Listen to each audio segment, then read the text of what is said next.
Hi all. അപ്പം പിന്നെയും it's that time of the year. Right behind മീസ് നമ്മുടെ ഇന്ത്യയിലെ തന്നെ പ്രോമിനൻ്റ് ആയിട്ടുള്ള ഒരു ഇൻസ്റ്റിറ്റ്യൂട്ടിന്റെ പല ക്യാമ്പസുകളാണ്. കണ്ടാൽ മനസ്സിലായി കാണും. അതായത് നമ്മുടെ ബിർള ഇൻസ്റ്റിറ്റ്യൂട്ട്, ദാറ്റ് ഇസ് ബിറ്റ്സിന്റെ പിലാനി, ഗോവ ആൻഡ് ഹൈദരാബാദ് ക്യാമ്പസുകളാണ് കാണുന്നത്. പിലാനി, ഗോവ, ഹൈദരാബാദ് ക്യാമ്പസുകളിലേക്കുള്ള അഡ്മിഷൻസ്, അതായത് നമ്മുടെ ടെസ്റ്റിന്റെ ബിറ്റ്സാറ്റിന്റെ വിവരങ്ങളും ഫസ്റ്റ് ഡിഗ്രി പ്രോഗ്രാംസിന്റെ വിവരങ്ങളും അടങ്ങിയ നോട്ടിഫിക്കേഷൻസ് ഒക്കെ ഓൾറെഡി ഔട്ട് ആയിരുന്നു. പക്ഷെ നമുക്ക് ഏപ്രിൽ വരെ സമയമുള്ളത് കൊണ്ടാണ് എല്ലാവരും അപ്ലൈ ചെയ്യാൻ തുടങ്ങണം എന്ന് പറയുന്നത്. ഏപ്രിൽ വരെ സമയമുണ്ട്. അതിനെക്കുറിച്ചുള്ള ഡീറ്റെയിൽഡ് ആയിട്ടുള്ള എന്തൊക്കെയാണ് കാര്യങ്ങൾ, എന്തൊക്കെയാണ് നിങ്ങളുടെ എലിജിബിലിറ്റി എന്നൊക്കെയുള്ള കാര്യങ്ങൾ പറയുന്ന ഒരു ഡീറ്റെയിൽഡ് സെഷൻ ആയിരിക്കും ഇത്. സോ ഫോളോ ചെയ്യുക. അപ്പൊ നമുക്ക് എന്തായാലും സ്റ്റാർട്ട് ചെയ്യാം. സോ ഇവർ പറഞ്ഞ പോലെ പിലാനി, ഗോവ ആൻഡ് ഹൈദരാബാദ് ക്യാമ്പസിലേക്കുള്ള ബിറ്റ്സാറ്റ് എക്സാം ആണ് ശരിക്കും ഇപ്പോൾ ഓപ്പൺ ആക്കിയിട്ടുള്ളത്. ശരിക്കും ബിറ്റ്സിന് ദുബായിലും ഒക്കെ ക്യാമ്പസ് ഉണ്ട്. ഇപ്പം ജനറലി ഇപ്പം വന്നിരിക്കുന്നത് ഈ 3 ക്യാമ്പസുകളിലേക്കുള്ള അഡ്മിഷന്റെ ബേസിലാണ് ശരിക്കും വന്നിട്ടുള്ളത്. So first of all bits നേരത്തെ പറഞ്ഞ പോലെ വളരെയധികം ഓപ്പർച്യൂണിറ്റീസ് പ്രൊവൈഡ് ചെയ്യുന്ന, നിങ്ങൾ നല്ല രീതിയിൽ സ്കോർ ചെയ്ത സ്കോളർഷിപ്സ് അടക്കം ലഭിക്കുന്ന വളരെ പ്രോമിനന്റ് ആയിട്ടുള്ള ഒരു ഇൻസ്റ്റിറ്റ്യൂട്ട് തന്നെയാണ് ബിറ്റ്സ് എന്ന് പറയുന്നത്. സോ ഇവിടെ ശ്രദ്ധിക്കേണ്ട ഒരു കാര്യം, ബിറ്റ്സിന്റെ കേസിൽ ഫസ്റ്റ് ഡിഗ്രി പ്രോഗ്രാംസ് നിങ്ങൾക്ക് ചൂസ് ചെയ്യാം. അതായത് ഇപ്പോൾ ഫോർ എക്സാമ്പിൾ നിങ്ങൾ ഒരു എഞ്ചിനീയറിംഗ് ആണ് ചൂസ് ചെയ്യുന്നതെങ്കിൽ അവിടെ പിലാനി, ഗോവ ക്യാമ്പസ്, ഹൈദരാബാദ് ക്യാമ്പസിൽ പല കാറ്റഗറികളിൽ ഇവിടെ കാണാം. ഇപ്പം BE ആണ്, BTech അല്ല, BE ആണ് ശരിക്കും ബിറ്റ്സിലെ എഞ്ചിനീയറിംഗ്, ബാച്ചിലർ ഓഫ് എഞ്ചിനീയറിംഗ് ആണ്. അവിടെ chemical, civil, computer, electrical, electronics, instrumentation, communication, mathematics and computing, mechanical, manufacturing, ഇത്രയും ഇതുണ്ട്. അതേപോലെ തന്നെ ശ്രദ്ധിക്കേണ്ട ഒരു കാര്യമാണ് BPharm ഓഫർ ചെയ്യുന്ന, ഫാർമസിയിൽ ഡിഗ്രി ഓഫർ ചെയ്യുന്ന വളരെ ഫേമസ് ആയിട്ടുള്ള ഒരു ഇൻസ്റ്റിറ്റ്യൂട്ടും കൂടിയാണ് ശരിക്കും ബിറ്റ്സ് എന്ന് പറയുന്നത്. പിന്നെ ഇന്റഗ്രേറ്റഡ് പ്രോഗ്രാംസ് ഉണ്ട്, MSc പ്രോഗ്രാംസ് ഉണ്ട്. അത് പല കാറ്റഗറിയിൽ വരുന്നുണ്ട്. ജനറൽ സ്റ്റഡീസിലും ഉണ്ട്. പിലാനിയിലും സിമിലർ ആയിട്ട് പല ബ്രാഞ്ചസും കാണാം, ചിലത് ഉണ്ടാവില്ല. BPharm നിങ്ങൾക്ക് ഇവിടെ പിലാനി ക്യാമ്പസിലാണ് കാണുക. അതേസമയം ഗോവ ക്യാമ്പസിൽ BPharm ഇല്ല, പക്ഷെ ഹൈദരാബാദ് ക്യാമ്പസിൽ BPharm ഉണ്ട്. അപ്പൊ ആ ഒരു കാര്യം ഡീറ്റെയിൽഡ് ആയിട്ട് നിങ്ങൾക്ക് ചൂസ് ചെയ്യേണ്ടത് ഏതാണോ ആ കാര്യങ്ങളെല്ലാം ഡീറ്റെയിൽഡ് ആയിട്ട് അവരുടെ നോട്ടിഫിക്കേഷനിൽ കൊടുത്തിട്ടുണ്ട്. ശ്രദ്ധിക്കണം. അത് ഏതൊക്കെയാണ്, നിങ്ങൾ ഏത് പ്രോഗ്രാം ആണ് ചൂസ് ചെയ്യുന്നതനുസരിച്ച് നിങ്ങളുടെ എലിജിബിലിറ്റി മാറും. ഫോർ എക്സാമ്പിൾ നിങ്ങൾ BE ആണ് ചൂസ് ചെയ്യുന്നതിൽ നിങ്ങൾ ഫിസിക്സ്, കെമിസ്ട്രി, മാത്തമാറ്റിക്സ് ആണ് നിങ്ങളുടെ എക്സാം പാറ്റേണിൽ വരിക. അതേസമയം BPharm ആണ് വരുന്നതെങ്കിൽ ഫിസിക്സ്, കെമിസ്ട്രി, ബയോളജി ആണ് ശരിക്കും വരിക. മാത്സ് ഉള്ളവർക്കും BPharm ചൂസ് ചെയ്യാം. പക്ഷെ BPharm ചൂസ് ചെയ്യുമ്പോൾ അവിടെ ബയോളജി എന്നുള്ള ഒരു ഓപ്ഷൻ വരും, അല്ലെങ്കിൽ പറ്റില്ല. ഇപ്പൊ ഫോർ എക്സാമ്പിൾ PCB മാത്രം പഠിച്ച ഒരാൾക്ക്, ഫിസിക്സ്, കെമിസ്ട്രി, ബയോളജി മാത്രം +2 പഠിച്ച ഒരാൾക്ക് ഒരിക്കലും നമ്മുടെ BE പ്രോഗ്രാംസിലേക്ക് അപ്ലൈ ചെയ്യാൻ പറ്റത്തില്ല. ബിറ്റ്സിന്റെ ആകെയുള്ള BPharm പ്രോഗ്രാംസിലേക്ക് മാത്രമേ അങ്ങനെ ഒരാൾക്ക് അപ്ലൈ ചെയ്യാൻ പറ്റത്തുള്ളൂ. PCMB പഠിച്ചവർക്കൊക്കെ എന്തായാലും അപ്ലൈ ചെയ്യുന്നതിന് പ്രശ്നമൊന്നുമില്ല. സാധാരണ ഒരു എക്സാം നടക്കുമ്പോൾ നമ്മൾ ഏറ്റവും പ്രധാനമായി ശ്രദ്ധിക്കുന്നത് അതിന്റെ എലിജിബിലിറ്റി തന്നെയാണ്. ബിറ്റ്സിന്റെ കാര്യത്തിലും എലിജിബിലിറ്റി വളരെ വളരെ വളരെ ഫേമസ് ആയിട്ടുള്ള ഒരു എലിജിബിലിറ്റി ക്രൈറ്റീരിയ ആണ് ശരിക്കും ബിറ്റ്സിന്റെ കേസിൽ വന്നാൽ. ഇവിടെ ശ്രദ്ധിച്ചാൽ നിങ്ങൾക്ക് മനസ്സിലാകും. ബിറ്റ്സിന്റെ എലിജിബിലിറ്റി എന്ന് പറയുന്നത്, അതായത് ഫസ്റ്റ് മനസ്സിലാക്കേണ്ടത്, ഇപ്പോൾ +2 അപ്പിയർ ചെയ്യുന്നവരും കഴിഞ്ഞ വർഷം 2023 +2 പാസ്സായവർക്കും മാത്രമാണ് ബിറ്റ്സ് എഴുതാൻ സാധിക്കുക. സോ ബിറ്റ്സാറ്റ് എക്സാം എഴുതാൻ സാധിക്കുക. ബിറ്റ്സാറ്റ് 2024 ഈ നിലവിൽ ഇപ്പോൾ +2 പഠിച്ചുകൊണ്ടിരിക്കുന്നവർക്കും തൊട്ട് മുമ്പ് എടുക്കുന്നവർക്കാണ് ഫസ്റ്റ് ക്രൈറ്റീരിയ എന്ന് പറയുന്നത്. മറ്റൊരു കാര്യം നേരത്തെ പറഞ്ഞു, അഗ്രിഗേറ്റ് ആയിട്ട് 75% മുകളിൽ മാർക്ക് ഉണ്ടായിരിക്കണം. 75 or 75 above മാർക്ക് ഉണ്ടായിരിക്കണം 3 സബ്ജക്റ്റുകൾക്ക്. അത് ഫിസിക്സ്, കെമിസ്ട്രി, മാത്തമാറ്റിക്സ് ആണ്. പ്രോഗ്രാംസ് അനുസരിച്ച് മാറും. ഇപ്പൊ BPharm ആണെങ്കിൽ ഫിസിക്സ്, കെമിസ്ട്രി, ബയോളജി. അപ്പം ഈ 3 സബ്ജക്റ്റുകൾക്ക് അഗ്രിഗേറ്റ് ആയിട്ട്, നിങ്ങൾ BE ആണ് ചൂസ് ചെയ്യുന്നതെങ്കിൽ നിങ്ങൾക്ക് അഗ്രിഗേറ്റ് ആയിട്ട് ഫിസിക്സ്, കെമിസ്ട്രി, മാത്തമാറ്റിക്സ് സബ്ജക്റ്റുകളിൽ 75% മുകളിൽ, അത് അഗ്രിഗേറ്റ് ആണ്, മാർക്ക് വേണം.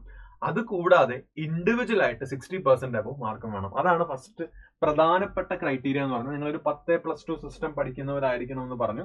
അവിടെ നിങ്ങൾ എന്താണ് ഫിസിക്സ്, കെമിസ്ട്രി, മാത്തമാറ്റിക്സും ഇംഗ്ലീഷ് പ്രൊഫഷ്യൻസിയാണ് അവർ നോക്കുന്നതെങ്കിൽ പോലും, മാത്സ് ആണ് BE ആണെങ്കിൽ ഫിസിക്സ്, കെമിസ്ട്രി, മാത്തമാറ്റിക്സും, BPharm ആണെങ്കിൽ അവിടെ ബയോളജിയുമാണ് കയറി വരിക. ഇനി മറ്റൊരു കാര്യം, ഇവിടെ നേരത്തെ പറഞ്ഞ കാര്യം, 75% മാർക്കാണ്, അഗ്രിഗേറ്റ് ആണ് വേണ്ടത്. അത് ഫിസിക്സ്, കെമിസ്ട്രി ആൻഡ് മാത്തമാറ്റിക്സ് ആണ്, if he or she has taken maths. അല്ലെങ്കിൽ ബയോളജിയാണ് അഗ്രിഗേറ്റ്. അതല്ലാണ്ട് സെപ്പറേറ്റ്ലി 60% എന്താണ് സെപ്പറേറ്റ് ആയിട്ടുള്ള മാർക്കും അവർക്ക് ഉണ്ടായിരിക്കണം. അതാണ് വളരെ പ്രധാനപ്പെട്ട ബിറ്റ്സിന്റെ എലിജിബിലിറ്റി എന്ന് പറയുന്നത്. അതാണ് ശ്രദ്ധിക്കേണ്ടത്. നോക്കണം, ഇവിടെ മറ്റൊരു പ്രധാനപ്പെട്ട കാര്യം കൂടെ അവർ പറയുന്നുണ്ട്, ശ്രദ്ധിക്കണം. Only students who are appearing for the 12th examination in 2024 or who have passed the 12th examination in 2023 are eligible for BITSAT 2024 test. അപ്പം JEE ആയിരുന്നെങ്കിൽ നമുക്കിപ്പം 2023 2024 പറ്റും IITസിലേക്ക്. NITയിലാണെങ്കിൽ നമുക്ക് 2022 കൂടെ പറ്റും. പക്ഷെ ഇത് അങ്ങനല്ല, ഇത് 2023 24 മാത്രമേ പറ്റത്തുള്ളൂ. അപ്പോൾ ബിറ്റ്സ് അപ്ലൈ ചെയ്യുമ്പോൾ അതും കൂടെ വളരെയധികം ശ്രദ്ധിക്കേണ്ട ഒരു കാര്യമാണ്. പിന്നെ അതത് സ്റ്റേറ്റിലെ ടോപ്പേഴ്സിന് അവർ ഡയറക്റ്റ് എൻട്രിയും കൊടുക്കാറുണ്ട്. അത് സാധാരണ ബിറ്റ്സിന്റെ ഒരു പ്രോപ്പർട്ടിയും കൂടെ ആണ്. അതായത് സ്റ്റേറ്റിലെ ബോർഡ് ടോപ്പേഴ്സിനും സെൻട്രൽ ടോപ്പേഴ്സിനൊക്കെ അവർ ഡയറക്റ്റ് എൻട്രീസും എന്ത് ചെയ്യാറുണ്ട്, കൊടുക്കാറുണ്ട്. പക്ഷെ അതിന്റെ ക്രൈറ്റീരിയാസ് ഒക്കെ അത് ജൂണിലേക്കൊക്കെ വരത്തുള്ളൂ. ഇപ്പോഴാണ് അഡ്മിഷന്റെ കാര്യങ്ങളൊക്കെ ഓപ്പൺ ആയിട്ടുള്ളത്. സോ ബിറ്റ്സിന്റെ മറ്റൊരു പ്രത്യേകത എന്ന് പറയുന്നത് എക്സാം പാറ്റേൺ ആണ്. അതായത് JEE നിങ്ങൾക്ക് അറിയാം, JEE മെയിൻസ് എന്നൊക്കെ പറയുമ്പോൾ സെഷൻ 1 സെഷൻ 2 ആയിട്ടാണ് കംപ്ലീറ്റ് ചെയ്യുന്നത്. സിമിലർലി ബിറ്റ്സിന്റെ കേസിൽ മെയ് ജൂൺ മാസങ്ങളിൽ 2 സെഷൻസ് ആയിട്ടാണ് നമ്മുടെ ബിറ്റ്സ് കണ്ടക്ട് ചെയ്യുന്നത്. അവിടെ നിങ്ങൾക്ക് ഓപ്ഷണൽ ആണ്. ഇപ്പൊ JEE പോലെ തന്നെ നിങ്ങൾക്ക് സെഷൻ 1 മാത്രം എഴുതാം, സെഷൻ 2 മാത്രം എഴുതാം, രണ്ടും എഴുതാം. അപ്പൊ നിങ്ങൾക്ക് സെഷൻ 1 ഇപ്പൊ വന്നിരിക്കുന്ന നോട്ടിഫിക്കേഷൻ നിങ്ങൾക്ക് സെഷൻ 1 വേണ്ടി മാത്രം എഴുതുന്നു എന്ന തീരുമാനത്തിൽ അത് മാത്രം എഴുതാം. അല്ലെങ്കിൽ നിങ്ങൾക്ക് ബോത്ത് കൊടുത്താൽ രണ്ടും എഴുതാൻ സാധിക്കും. അതേസമയം സെഷൻ 1 കഴിഞ്ഞിട്ട് സെഷൻ 2ന്റെ ആപ്ലിക്കേഷൻ ഓൺ ആക്കുമ്പോൾ അപ്പൊ നിങ്ങൾക്ക് സെഷൻ 2 മാത്രം അപ്ലൈ ചെയ്യാനും സാധിക്കും. അപ്പൊ അങ്ങനെ രണ്ട് സെഷൻസ് ആയിട്ട് നടത്തുന്ന ഒരു പരീക്ഷയാണ് ശരിക്കും ബിറ്റ്സ് ആയിട്ട് എന്ന് പറയുന്നത്. അതും അറിഞ്ഞിരിക്കേണ്ട ഒരു കാര്യമാണ്. അതിന്റെ കേസിൽ വളരെ പ്രധാനപ്പെട്ട ഒരു കാര്യം പറയുന്നുണ്ട്. അതായത് നിങ്ങൾ സെഷൻ 1 മാത്രമാണ് അപ്ലൈ ചെയ്യുന്നതെങ്കിൽ, if you are applying four session 1 only, അപ്പം അല്ലെങ്കിൽ സെഷൻ 2 ഒരേ ഒരു സെഷൻ മാത്രമാണ് നിങ്ങൾ അപ്ലൈ ചെയ്യുന്നതെങ്കിൽ 3400 രൂപയാണ് ഒരു മെയിൽ കാൻഡിഡേറ്റിന്റെ ഫീസും. 3400 രൂപ മെയിൽ കാൻഡിഡേറ്റിനും 2900 രൂപ ഫീമെയിൽ കാൻഡിഡേറ്റിനുമാണ് ഉള്ളത്. അത് ഒരു സെഷൻ അപ്ലൈ ചെയ്യുന്നവർക്കാണ്. ഇപ്പോൾ ഒരു സെഷൻ മാത്രമേ ചെയ്യുന്നുള്ളൂ, മെയിലെ സെഷൻ അല്ലെങ്കിൽ ജൂണിലെ സെഷൻ. ഈ 2 സെഷനും അപ്ലൈ ചെയ്യുന്നുണ്ടെങ്കിൽ 5400 രൂപയാണ് മെയിൽ കാൻഡിഡേറ്റിന്, ഫീമെയിൽ കാൻഡിഡേറ്റിന് 4400 രൂപയാണ്. ഇതാണ് അവിടുത്തെ ഫീസ് ഡിസ്ട്രിബ്യൂഷൻ എന്ന് പറയുന്നത്, അപ്ലൈ ചെയ്യാനുള്ള ഫീസ് ഡിസ്ട്രിബ്യൂഷൻ. ഇനി മറ്റൊരു കാര്യം ശ്രദ്ധിക്കണം. ഞാനിപ്പം 3400 രൂപ അടിച്ച്, ഞാനൊരു മെയിൽ കാൻഡിഡേറ്റ് ആണ്, അപ്പൊ ഞാൻ 3400 രൂപ അടച്ച് ഫസ്റ്റ് സെഷൻ അപ്ലൈ ചെയ്തു. എനിക്ക് ഫസ്റ്റ് സെഷൻ അല്ല, എനിക്ക് സെക്കൻഡ് സെഷൻ കൂടെ എഴുതണം. അപ്പൊ ഞാൻ എന്ത് ചെയ്തു, ഇവർ ഫസ്റ്റ് സെഷൻ കഴിഞ്ഞിട്ട് മെയ് കഴിയുമ്പോൾ ഇവരുടെ പോർട്ടൽ ഓപ്പൺ ആവും. അപ്പൊ എനിക്ക് എന്ത് ചെയ്യാം, 2000 രൂപ എക്സ്ട്രാ അടച്ചിട്ട് സെഷൻ 2 കൂടെ അപ്ലൈ ചെയ്യാം. അപ്പൊ 3400 പ്ലസ് 2000, അപ്പൊ അത്രയും കൂടെ എമൗണ്ട് എക്സ്ട്രാ കൊടുത്താൽ 2000 രൂപ എക്സ്ട്രാ കൊടുത്താൽ എനിക്ക് അപ്ലൈ ചെയ്യാം. ഇനി അങ്ങനെ സെഷൻ 2 മാത്രമാണ് നിങ്ങൾ അപ്ലൈ ചെയ്യുന്നതെങ്കിൽ നിങ്ങൾക്ക് സെപ്പറേറ്റ് 3400 കൊടുക്കേണ്ടത്. അപ്പൊ ഇതാണ് ശരിക്കും അഡ്മിഷന്റെ ഫീസ് ഡീറ്റെയിൽസ് എന്ന് പറയുന്നത്. അതും ഇമ്പോർട്ടന്റ് ആണ്, എത്രയാണെന്ന് അറിഞ്ഞിരിക്കേണ്ട കാര്യം. ഇനിയാണ് നമ്മുടെ അടുത്ത പ്രധാനപ്പെട്ട ഒരു കാര്യത്തിലേക്ക് വരുന്നത്, ദാറ്റ് ഈസ് ബിറ്റ്സാറ്റിന്റെ ടെസ്റ്റ് ഫോർമാറ്റ്. അപ്പൊ ടെസ്റ്റ് ഫോർമാറ്റ് എന്ന് പറയുമ്പോൾ നമ്മൾ പറഞ്ഞു, ഇപ്പം ഞാനൊരു ബാച്ചിലർ ഓഫ് എഞ്ചിനീയറിംഗ് ആണ് ചൂസ് ചെയ്യുന്നത് വിചാരിക്കാം. ബാച്ചിലർ ഓഫ് എഞ്ചിനീയറിംഗ് ചൂസ് ചെയ്യുന്ന ഒരാളാണെങ്കിൽ ശ്രദ്ധിക്കണം, പാർട്ട് 1 ഫിസിക്സ് ആണ് ഞാൻ എഴുതേണ്ടത്, part 2 chemistry is mandatory, part 3 English പ്രൊഫഷ്യൻസിയും ലോജിക്കൽ റീസണിങ്ങും, നമ്മുടെ ഗ്രാമർ ബേസിക്സും അങ്ങനെയുള്ള ഇഡിയംസ്, അങ്ങനെ കുറെ സിനോണിംസ്, അങ്ങനെ കുറെ കാര്യങ്ങൾ വരുന്ന ഒരു സിലബസ് ഉണ്ട്, അതിന്റെ താഴെ തന്നെ ഉണ്ട്. അപ്പൊ അത് വരുന്ന ഇംഗ്ലീഷ് പ്രൊഫഷ്യൻസി. പിന്നെ ലോജിക്കൽ റീസണിങ് ആണ്, നമ്മുടെ പൈ ചാർട്ട്സ് അങ്ങനെ കുറെ സാധനങ്ങളൊക്കെ വരുന്നത്. ലോജിക്കൽ റീസണിങ് ആയിട്ടുള്ള ടൈപ്പ് ഓഫ് സീറ്റിംഗ് അറേഞ്ച്മെന്റ്സ് അങ്ങനെ വരുന്ന കുറച്ച് ലോജിക്കൽ റീസണിങ് ഉണ്ട്. നമുക്ക് അതൊക്കെ എന്റെ വീഡിയോസ് ഒക്കെ യൂട്യൂബിൽ അവൈലബിൾ ആണ്, നിങ്ങൾക്ക് പഠിക്കാവുന്നതേ ഉള്ളൂ, ഈസിയാണ്. പാർട്ട് 4 നിങ്ങളുടെ ചോയ്സ്. അതായത് ബി കാൻഡിഡേറ്റ് ആണെങ്കിൽ നിങ്ങൾ മാത്സ് ചൂസ് ചെയ്യണം, ബി ഫാം കാൻഡിഡേറ്റ് ആണെങ്കിൽ ബയോളജി ആയിരിക്കണം അത് ഓപ്റ്റ് ചെയ്യേണ്ടത്. അഡ്മിഷന്റെ നമ്മുടെ ആപ്ലിക്കേഷൻ പ്രൊസീജിയറിൽ നിങ്ങൾക്ക് അത് കൊടുക്കാവുന്നതേ ഉള്ളൂ, അത് കൊടുക്കുന്നത് ഒരു കാര്യം. പിന്നെ ഒരു കാര്യം, മൊത്തം 130 ചോദ്യങ്ങളാണ് ഈ 4 പാർട്ടായിട്ട് വരിക. ഇവിടെ നോക്കുക, പാർട്ട് 1 30, പാർട്ട് 2 30, പാർട്ട് 3 ഇംഗ്ലീഷിന് 10 ചോദ്യങ്ങൾ ഉണ്ടാവുക, ലോജിക്കൽ റീസൺ 20 ചോദ്യങ്ങളും, ടോട്ടൽ മാത്സ് അല്ലെങ്കിൽ ബയോളജിന്ന് 40 ചോദ്യങ്ങളുമാണ് ഉണ്ടാവുക. 30 40 പ്ലസ് എത്രയാണ് 30 എന്ന രീതിയിലാണ് അവിടുത്തെ അറേഞ്ച്മെന്റ്. 130 ചോദ്യങ്ങളാണ്. അവിടെ ശ്രദ്ധിക്കേണ്ട കാര്യം, 3 മാർക്കാണ് ഒരു ക്വസ്റ്റ്യന്റെ എന്താണ് നിങ്ങൾക്ക് അവാർഡ് ചെയ്യുന്നത്. നിങ്ങൾ ഒരു ക്വസ്റ്റ്യൻ ശരിയാക്കിയാൽ 3 മാർക്കും, തെറ്റായാൽ -1 മാർക്കുമാണ് കിട്ടുക. അപ്പം 3 മാർക്കിന്റെ ബേസിലാണ്, 4 മാർക്ക് സിസ്റ്റം അല്ല ബിറ്റ്സിന്റെ കേസിൽ. അത് മറ്റൊരു കാര്യം. അപ്പൊ ഇതാണ് സിലബസ് എന്ന് പറയുന്നത്. പിന്നെ നമ്മൾ പറഞ്ഞു, സിലബസിനെ കുറിച്ച് പറയുമ്പോൾ ആദ്യമേ നിങ്ങൾ വിചാരിക്കേണ്ടത് NCERT-യിൽ JEE പോലെ ഒഴിവാക്കിയിട്ടുണ്ടോ എന്നുള്ളതാണ്. ചെക്ക് ഇറ്റ്, നിങ്ങളുടെ PDF-ൽ നിങ്ങൾക്ക് നോക്കാം. ഫോർ എക്സാമ്പിൾ, ഞാനിപ്പം നമ്മുടെ ഫിസിക്സിന്റെ കേസ് പറഞ്ഞാൽ, ഫിസിക്സിൽ ഇലക്ട്രോണിക്സിന്റെ ഒരു എക്സാമ്പിൾ പറയാം. ഇലക്ട്രോണിക്സിൽ ട്രാൻസിസ്റ്റർ എന്ന ഭാഗമൊക്കെ JEE-ക്ക് ഒഴിവാക്കിയിട്ടുണ്ട്, ബിറ്റ്സിൽ ഒഴിവാക്കിയിട്ടില്ല. ബിറ്റ്സിൽ അത്യാവശ്യം എല്ലാ പോർഷൻസും നിങ്ങൾക്ക് അവിടെ നോക്കിയാൽ കാണാൻ സാധിക്കും. എല്ലാ സബ്ജക്ട്സും നിങ്ങളൊന്ന് ക്രോസ് ചെക്ക് ചെയ്ത് നോക്കണം. സിലബസ് നോക്കുമ്പോൾ ശ്രദ്ധിക്കേണ്ട ഒരു കാര്യം അതാണ്. പിന്നെ സ്കോർ റിപ്പോർട്ടൊക്കെ വരും. അതെന്താ സംഭവം എന്ന് വെച്ചാൽ, നമ്മുടെ പരീക്ഷയൊക്കെ കഴിഞ്ഞിട്ട് ഇതിപ്പോ നമ്മളിപ്പോ സാധാരണ ഇപ്പൊ ബിറ്റ്സാറ്റ് ആണ്, അഡ്മിഷൻ എക്സാമിന് വേണ്ടിയാണ് ഇപ്പൊ നമ്മൾ അപ്ലൈ ചെയ്യുന്നത്. അവരുടെ സൈറ്റിൽ കയറിയിട്ട് ആ എക്സാമിന് കയറി ബിറ്റ്സാറ്റ് അഡ്മിഷൻ 2024 ഗൂഗിൾ സെർച്ച് ചെയ്താൽ ഫസ്റ്റ് വരുന്നത് നമ്മുടെ ബിറ്റ്സാറ്റിന്റെ സൈറ്റ് തന്നെയായിരിക്കും, അപ്ലൈ ചെയ്യാനുള്ള സൈറ്റ് ആയിരിക്കും. അപ്പം ഇപ്പൊ നമ്മൾ അപ്ലൈ ചെയ്യുന്നത് ബിറ്റ്സാറ്റിന്റെ സൈറ്റിലേക്കാണ്, അതായത് എക്സാം എഴുതാനുള്ള കാര്യം ബിറ്റ്സാറ്റിലേക്കാണ്. ഇത് കഴിഞ്ഞിട്ട് നിങ്ങളുടെ എക്സാം എല്ലാം കഴിഞ്ഞിട്ട് നിങ്ങൾക്ക് മാർക്ക് സബ്മിഷൻ ഉണ്ട്. മാർക്ക് സബ്മിഷൻ എന്ന് പറഞ്ഞാൽ അവിടെ നിങ്ങളുടെ +2 കാര്യങ്ങൾ, ഇപ്പൊ നിങ്ങൾ അപ്പിയർ ചെയ്തുകൊണ്ടിരിക്കുകയാണെങ്കിൽ +2 മാർക്ക് ആ ഒരു സമയത്തേക്ക് വരത്തുള്ളൂ, +2 റിസൾട്ട് അപ്പോഴത്തേക്ക് വരത്തുള്ളൂ. അപ്പം അതിന്റെ ഡീറ്റെയിൽസ് കൊടുക്കാനും പിന്നെ നിങ്ങളുടെ സ്കോറിന്റെ കാര്യങ്ങളെല്ലാം കൂടെ കമ്പൈൻ ചെയ്തൊരു ബിറ്റ്സിന്റെ സൈറ്റിൽ നിങ്ങൾ അപ്ലൈ ചെയ്യേണ്ടി വരും. അതിപ്പോഴായിട്ടില്ല, അത് ജൂൺ ആ ഒരു സമയത്തേക്കേ ആവത്തുള്ളൂ. അതും കൂടെ വരാതെ അവർ നിങ്ങളെ നോട്ടിഫിക്കേഷൻ വഴി എന്തായാലും അറിയിക്കുന്നതാണ്. പിന്നെ കേരളത്തിലെ ടെസ്റ്റ് സെന്റേഴ്സ് എന്ന് പറയുന്നത് കൊച്ചിയിലും ട്രിവാൻഡ്രത്തുമാണ്. ബാക്കി നിയറസ്റ്റ് ലൊക്കേഷൻസ് ബാംഗ്ലൂർ ഒക്കെ ഉണ്ട്, നമ്മുടെ ഇവിടെയൊക്കെ തന്നെ ഉണ്ട്. ടെസ്റ്റ് സെന്റേഴ്സിനെ കുറിച്ച് ഡീറ്റെയിൽസും അവരുടെ വ്യക്തമായി തന്നെ കൊടുത്തിട്ടുണ്ട്, അതും ശ്രദ്ധിക്കണം. പിന്നെയാണ് നമ്മുടെ ഡെഡ് ലൈൻ എന്ന് പറയുന്നത്. ഡെഡ് ലൈൻ എന്ന് പറഞ്ഞാൽ എവിടെ നിന്ന് സ്റ്റാർട്ട് ചെയ്യുന്നത്? അപ്പോൾ ഓൾറെഡി 14 ജാനുവരി ബിറ്റ്സിന്റെ ആപ്ലിക്കേഷൻ സ്റ്റാർട്ട് ചെയ്തിരുന്നു. നേരത്തെ പറഞ്ഞ പോലെ തന്നെ deadline to apply online for BITS ആയിട്ട്, അതായത് സെഷൻ വണ്ണിനോ 2 സെഷൻസിനോ വേണ്ടി ഓൺലൈനായിട്ട് അപ്ലൈ ചെയ്യേണ്ട ഏറ്റവും അവസാനത്തെ തീയതി എന്ന് പറയുന്നത് 11 ഏപ്രിലാണ്. ഇപ്പൊ ഫെബ്രുവരി ആയിട്ടേ ഉള്ളൂ. 11 ഏപ്രിൽ വരെ സമയമുണ്ട്. പക്ഷെ എന്നാലും നിങ്ങൾക്ക് ബിറ്റ്സ് എന്താ എഴുതാനും പ്ലാൻ ചെയ്യുന്നുണ്ടെങ്കിൽ നേരത്തെ തന്നെ അപ്ലൈ ചെയ്ത് വെക്കുന്നതായിരിക്കും നല്ലത്. ടു അവോയ്ഡ് ആ സമയത്ത് ട്രാഫിക് അവോയ്ഡ് ചെയ്യാൻ വേണ്ടി അതായിരിക്കും നല്ലത്. പിന്നെ ബാക്കിയുള്ള കാര്യങ്ങളെല്ലാം വരുന്നുണ്ട്. മറ്റു പ്രധാനപ്പെട്ട ഒരു കാര്യം എക്സാം ഡേറ്റ് ആണ്. ഈ വരുന്ന മെയ്യിലാണ് ഫസ്റ്റ് എക്സാം. 21 തൊട്ട് 26 വരെ പല സ്ലോട്ടുകളിലായിട്ടാണ് എക്സാം നടക്കുക. പല ഡേറ്റുകൾ 21 26 ഇടയിൽ ജെഇ പോലെ തന്നെ പല സ്ലോട്ടുകൾ 2 ഷിഫ്റ്റുകളായിട്ടാണ് നടക്കുക. രാവിലത്തെയും ഉച്ചക്കത്തെ ഷിഫ്റ്റ് വെച്ച് 2 ഷിഫ്റ്റുകളായിട്ട് നടക്കുക. അത് 21 26 ഇടയിലാണ്. പിന്നെ ബാക്കി സെഷൻ 2 കാര്യങ്ങളൊക്കെ വരും. സെഷൻ 2 കാര്യങ്ങൾ കഴിഞ്ഞിട്ട് സെഷൻ 2 ടെസ്റ്റ് വരുന്നത് 22 ജൂണിനും 26 ജൂണിനും ഇടയിലാണ്.